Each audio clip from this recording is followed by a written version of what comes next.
Bongo Scout Media bado tuko mbashara kuletea matukio yote yanayoendelea katika kambi hili la kilimo. Kulia kwangu niko na kiongozi wa Scout, tampa muda kidogo ajielezee ni nani kwa majina yake, atasema na wadhifa wake na atatueleza kwa ufupi kambi ya Scout ina faida gani na yeye mwenyewe ana ushauri gani kwa wazazi ambao bado vijana wao wanasita kuingia Scout. Karibu. Kwa majina naitwa Florence Black Mwasenga, ni kamishna mkuu msaidizi programu za vijana taifa.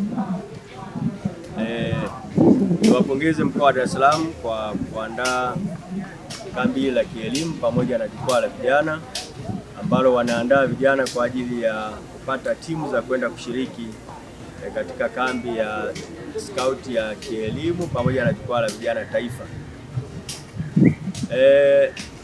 Kambi la kielimu linasaidia sana vijana wetu katika kuwakuza kimaadili, wanakuwa kiroho, kiakili pamoja na kijamii, pia kutambua wajibu wao katika jamii, lakini pia kwa kuzingatia ile misingi mikuu ya Scout ambayo ni wajibu kwa Mungu, wajibu kwa yeye kwa binafsi na wajibu kwa taifa lake.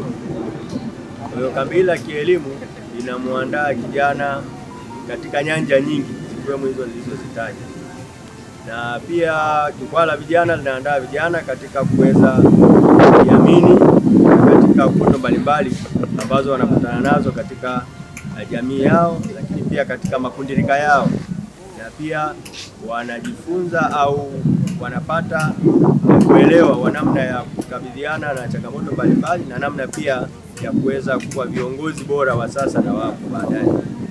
Wito wangu kwa wazazi wawaruhusu vijana wao pale wanapohitaji kujiunga na Scout au kushiriki katika matukio ya Scout, kwani wanajifunza mambo mengi wanapokuwa katika Scout.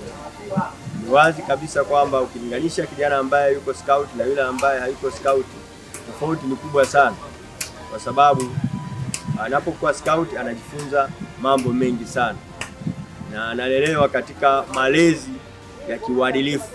Kwa hiyo tunawashauri wazazi na walezi wasiwaache vijana wao nyuma, bali wawashauri na wawezeshe kujiunga na Scout ili waweze kuendelea kunufaika na tunu zilizoko ndani ya Scout.